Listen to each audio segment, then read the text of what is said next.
मेरी बड़ी बहन त्योहार पर हमारे घर आई हुई थी। जीजू से दीदी को पूरी रगड़ाई नहीं मिलती थी। एक दिन मैंने दीदी को आधा प्राकृतिक अवस्था में देखा तो मेरा मन उसकी रगड़ाई का हो गया। तब मैंने, दोस्तों मेरा नाम उल्लास है, उम्र 24 साल और मैं दिल्ली में रहता हूँ। मेरा कद 5 फुट 6 इंच है। वास्तव में मैं भोपाल के पास एक गांव का रहने वाला हूँ। मेरे परिवार में पापा, माँ और 2 बहनें हैं। मुक्ता की उम्र 29 साल, कद 5 फुट 4 इंच है। उनका एक बेटा 4 साल का है और युक्ति की उम्र 26 साल, कद 5 फुट 2 इंच। गांव में रहने की वजह से हमारा परिवार पुरानी सभ्यता पर ही चलता है, जो आधुनिकता से कम ही जुड़ा हुआ है। ये कहानी मेरी और बड़ी बहन की वास्तविक घटना पर आधारित है। घटना उस समय की है जब मेरी बड़ी बहन की शादी शहर में हो गई थी। मेरी बहनों और मेरे बीच साधारण रिश्ते ही थे। मैंने कभी भी उन्हें गलत निगाहों से नहीं देखा था। त्योहार का समय था और घर पर सभी आए हुए थे।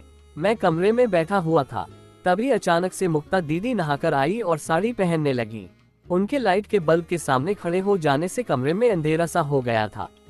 जब मैंने बहन की तरफ देखा तो देखता ही रह गया। लाइट के सामने खड़ी होने की वजह से पेटीकोट के अंदर साफ साफ दिखाई दे रही थी। मुझे रोमांचित कर रहा था। अब मेरा नजरिया अपनी बहन के प्रति बदलने लगा था, पर बहन के पुराने ख्यालों की होने से उससे कुछ कह भी नहीं सकता था। तभी मैंने सोचा कि बहन की खूबसूरती की तारीफ की जाए, पर उसने मेरी बातों पर ज्यादा ध्यान नहीं दिया। फिर मैंने सोचा कि ऐसे तो बात बनने से रही, तो मैंने उसकी बचपन की सहेली शीनम के नाम से फेक फेसबुक आईडी बनाकर रिक्वेस्ट भेज दी। कुछ समय बाद बहन का मैसेज आया, हाय शीनम, कैसी हो, बहुत दिनों बाद याद किया। मैंने भी रिप्लाई में लिखा, हाँ यार, शादी के बाद सब पीछे का पीछे ही छूट गया। मुक्ता बोली, हाँ यार। मैंने कहा, और सुना? मुक्ता बोली, कुछ नहीं, बस कट रही है। मैं, शीनम मजाक करते हुए, क्या फट रही है? किसने फाड़ दी? मुक्ता बोली, फट नहीं, कट बोला, और खुटा गाड़ने वाला तो भोपाल में ही काम में लगा रहता है, 3-4 महीने में एक बार आता है, उससे मेरी क्या फटती। अपनी बहन के मुख से ये सब सुनकर मैं तो सन ही रह गया। जिस बहन को इतनी सीधी समझता था, वह तो बहुत बड़ी लालची और भूखी निकली।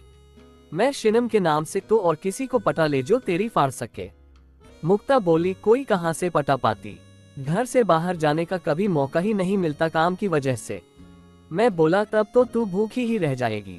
मुक्ता बोली, हाँ यार, अब कर भी क्या सकते हैं। मैं बोला, कर तो सकते हैं, पर तू कर नहीं पाएगी। मुक्ता बोली, बता तो, मैं करने की पूरी कोशिश करूंगी। मैं बोला, अच्छा तो सुन, अपने भाई को पटा ले, वो जब तू चाहेगी तब तुझे और हर कहना मानेगा। मुक्ता बोली, पागल है तू, भाई के साथ कोई ऐसा करता है भला? मैं बोला, मैं तो करती हूँ। अब मेरे पति की भी पोस्टिंग बाहर ही है ना, तो वे भी कम ही घर आ पाते हैं, तो खुजली मिटाने के लिए कोई तो चाहिए, पति नहीं तो भाई ही सही। मुक्ता बोली, तो तूने अपने भाई से ही, पाप है ये। मैं बोला, कोई पाप नहीं है, ये तो जरूरत होती है, चाहे तू पति से पूरी कर या भाई से। मुक्ता बोली, गलत है ये, मैं नहीं करने वाली। मैं बोला, कुछ गलत नहीं है, देख तू बाहर किसी और से करवाएगी तो पकड़े जाने का डर, साथ में वह तुझे ब्लैकमेल भी कर सकता है, और बात बाहर आई तो घर टूटने और बदनामी का डर। और भाई के साथ कोई डर नहीं, क्योंकि वह तो बताने से रहा किसी को, और जब चाहे तब काम निपटा सकती है। मुक्ता बोली, हाँ वो सब तो ठीक है, पर भाई के साथ नहीं यार। मैं बोला, मैं भी तो निपटा लेती हूँ अपने भाई से, पर रहने दे, तेरे से नहीं हो पा रहा तो खुजलाती रह अकेली। चल अब रात बहुत हो गई है, मुझे नींद आ रही है, बाय। उसके बाद मैं अपनी बहन के बारे में सोचते सोचते कब सो गया पता ही नहीं चला। अगले दिन सुबह उठकर जब फेसबुक खोला तो देखा कि दीदी का मैसेज आया हुआ है। दीदी बोली, यार कोई और उपाय बता ना, अब रहा नहीं जाता। मैं बोला, देख मेरे पास तो बस यही उपाय है जो सेफ है, जिसको मैं भी आजमा रही हूँ, तुझे आजमाना हो तो आजमा, नहीं तो रहने दे। दीदी बोली, अच्छा ठीक है, पर वो मानेगा? मैं सोचने लगा कि तू एक बार कह तो जरा मेरी रानी, मैं तो कब से तुझे निपटने के लिए तैयार हूँ। मैं बोला, मानेगा क्यों नहीं, एक बार अपनी बगीचे के फल तो हिला उसके सामने, फिर देख। दीदी बोली, ठीक है, देखती हूँ। तभी दीदी, मैं जिस कमरे में बैठा था उसमें आ गई और कहने लगी, झाड़ू लगाने आई हूँ। तो मैंने अपना फोन अलग रख दिया और मन ही मन कहने लगा, झाड़ू तो बहाना है, सच तो अपनी इस बगीचे के दर्शन कराने आई है। तभी उसने कहा, पैर उठा, सोफे के नीचे बहुत धूल हो गई है, साफ करना है। ये बोलकर नीचे झुकते समय अपनी साड़ी गिरा दी, जिससे उसकी चाप आधी दिखने लगी। वाह क्या थी, गोलमटोल कड़क, पसीने से लथपथ, मेरे मुंह में तो शीतल जला गया। खैर जैसे तैसे मैंने मन को समझाया। शायद दीदी ने मुझे देख लिया था और वह हल्की सी मुस्कान देकर मेरे हाथ के ऊपर बैठ गई और कहने लगी, सोफे के पीछे भी धूल है, उसे भी साफ कर दूं। वो मेरे हाथ पर थी। वाह क्या मखमली, जैसे कह रही हो कि मेरी नल में पानी गिराओ। ये इतना आनंदित करने वाला था। दीदी ने देख लिया था। फिर वह हल्की सी मुस्कान देती हुई वहां से चली गई। उसके जाने के बाद मैंने अपने आप को संभाला। तभी फोन पर दीदी का मैसेज आया, शीनम यार तू सही कह रही थी। वह मेरी बगीचे को घूर रहा था और तरबूज पर भी दबाव डाल रहा था। मैं बोला, मैंने कहा था ना, बहन हो या और कोई, वो सिर्फ निपटाने को ही जानते हैं। दीदी बोली, हाँ अब लगता तो ऐसा ही है, पर कहीं मेरा यह वहम भी तो हो सकता है। मैं बोला, वहम नहीं है। अच्छा, जब घर पर कोई ना हो तब नहाते समय अपने कपड़े उसी से मंगाना और कपड़ों में देखना कुछ अजीब हो तो। दीदी बोली, चलो ठीक है, बाय। अगले दिन मैंने देखा कि पापा मम्मी सामान खरीदने के लिए बाजार जा रहे हैं, तो मैंने भी अपना कुछ सामान लाने के लिए बोल दिया। छोटी बहन अंदर किचन में खाना बना रही थी। मैंने उससे पूछा, दीदी नहीं दिख रही है, तो उसने कहा वो नहाने गई है। मुक्ता दीदी की आवाज आई, कोई मेरे कपड़े दे दो, मैं लाना भूल गई, वहीं कुर्सी पर रखे हैं। युक्ति कहने लगी, जा तू दे आ, मेरे तो हाथ गंदे हैं। मैंने कहा ठीक है, मैं तो इस मौके के इंतजार में कब से था। और बहन को याद करते करते कल्पनाओं में बहन को गुलाटी मर दिया और जल कपड़ा में रह गया। तभी दीदी की आवाज आई, कोई मेरे कपड़े लाएगा या फिर मैं अंदर यूं ही खड़ी रहूं। आवाज सुनते ही मैं होश में आया और कहा, लाया अभी। फिर मैंने जल्दी से उसकी जल्द साफ की और सारे कपड़े दे आया। कुछ समय बाद दीदी बाहर आकर घर के काम करने लग गई। फिर हम सब ने खाना खाया और आराम करने लगे। तभी दीदी का मैसेज शीनम के लिए आया, शीनम यार तू सही कह रही थी। मैंने भाई से कपड़े मंगाए तो वे थोड़े गीले और जल से सने हुए लग रहे थे। मैं बोला, अच्छा, वो भी तेरे साथ खेलना चाहता है। मुक्ता बोली, तो वह बनने की सोच रहा है, पर मैं उससे सीधे तो बोल नहीं सकती कि आजा अपनी दीदी को कुछ उपाय बता ना यार, मेरी जल मीनार से पानी आ रहा है, प्लीज यार। मैं बोली, अरे बताती हूँ, थोड़ा सब्र कर। तभी अचानक से बाहर से गाड़ी की आवाज आई। उठकर देखा तो पापा मम्मी बाजार से वापस आ गए थे।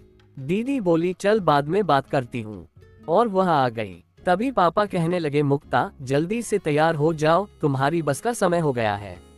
और दीदी अपना सामान लेकर तैयार होने चली गई।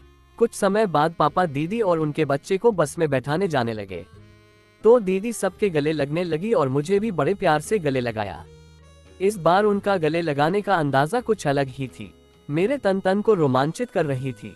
वह बोली, मैं जल्द ही वापस आप लोगों से मिलने आऊंगी, सभी की बहुत याद आएगी मुझे।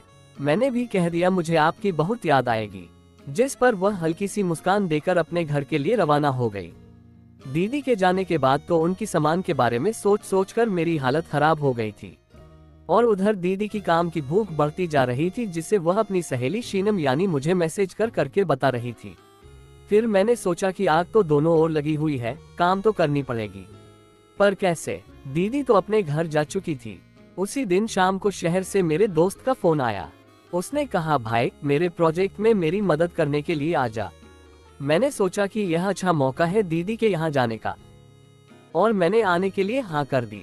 मैंने घर पर बताया कि मैं कल अपने दोस्त के यहाँ काम से शहर जा रहा हूँ, अगर कोई काम हो तो बता दे, और हाँ दीदी के लिए कुछ भिजवाना हो तो वो भी दे दे।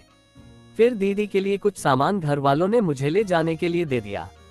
उसके बाद मैंने दीदी को कॉल किया और उनसे आने का बताया, तो वह बहुत खुश हो गई और बोली, आ जा, मुझे भी बहुत जरूरी काम है तेरे से। मैंने मन ही मन कहा, काम नहीं, चुड़ैल चढ़ी है, काम की खुजली जो मची है, और फोन रख दिया। उसके बाद दीदी का मैसेज आया, यार शीनम मेरा भाई कल घर आ रहा है, कुछ बता ना कि उसे कैसे राजी करूं काम निपवाने के लिए। मैं बोला, अच्छा आने तो दे, फिर बता दूंगी। दीदी ओके। अगले सुबह मैं जल्दी ही उनके घर पहुंच गया। मैंने देखा कि दीदी बच्चे को स्कूल छोड़ने जा रही थी। उसने कहा, जा अंदर बैठ, मैं अभी आती हूँ। तभी मैंने सोचा कि समय कम है तो बहन को कैसे राजी किया जाए कि वह खुद अपना काम करवाए और कुछ कहना भी ना पड़े। मैंने बाहर और छत पर जाकर देखा तो मुझे कहीं भी दीदी के वस्त्र नजर नहीं आए, तो मैंने सोचा कि शायद दीदी अभी नहाई नहीं है। फिर मैंने अलमारी खोली तो देखा उनके वस्त्र वहीं पर थे। क्या खुशबू थी, उन्हें चाटने से ऐसा लग रहा था जैसे कि मैं शहद चाट रहा हूँ। अंत में मैं गुलाटी मारने लगा। तभी बाहर से दीदी के आने की आवाज आई तो बैग में छुपा कर अपने आप को संभाला। दीदी ने आकर मेरे लिए खाना बनाया। उसके बाद मैं खाना खाकर दोस्त के यहाँ चला गया। जब शाम को वापस आया तो देखा दीदी और बच्चा आपस में खेल रहे थे। मुझे देखकर दीदी कहने लगी, आ गया, चल आकर खाना खा ले। उसके बाद हम खाना खाने लगे। तभी मेरी नज़र दीदी की छाती पर पड़ी। मैं तो देखता ही रह गया।